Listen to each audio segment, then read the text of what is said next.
ma'lumot eshitganingizda albatta tekshirib ko'rishni tavsiya qilaman. Keling shuni birgalikda amalga oshiramiz. Men bilan sof o'zbek tilida gaplash. Tayyormisan? Salom, albatta tayyorman. Marhamat, gaplash. Biz bugungi kunda har qanaqangi eshitadigan ma'lumotlarni tekshirib, surishtirib oladigan paytdamiz. Va bu narsa bizning majburiyatimiz. Bizning o'rnimizga bloger fikrlash kerak emas. Bizning o'rnimizga hokim fikrlash kerak emas. Bizning o'rnimizga deputat fikrlash kerak emas. Bizning o'rnimizga domla fikrlash kerak emas. Telefonni olasiz, ChatGPT degan narsani yuklaysiz va eshitayotgan kimdan bo'lishidan qat'iy nazar, u blogermi, siyosatchimi, domlami, kimdan biror bir ma'lumot eshitganingizda albatta tekshirib ko'rishni tavsiya qilaman. Keling shuni birgalikda amalga oshiramiz. Men bilan sof o'zbek tilida gaplash. Tayyormisan? Endi Navoiy haqida gaplashsak, Navoiy ham juda falsafiy shoir bo'lgan. Navoiyning bir she'ri bor. O'rningdan tur yaramas, SSRni ag'dargin. Mana shu she'rini ta'riflab ber Navoiyni.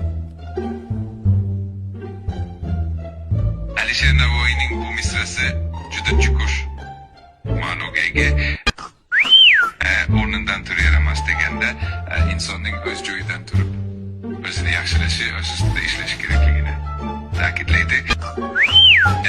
Eserni ag'dargin degani esa inson o'zining ichki dunyosini tekshirishi, o'z xatolarini anglab, ularni siltish kerakligini bildiradi.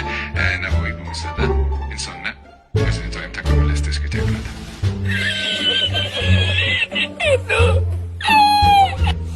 Rahmat, seni javoblaring juda ilmiy va men qoyil qolaman har doim.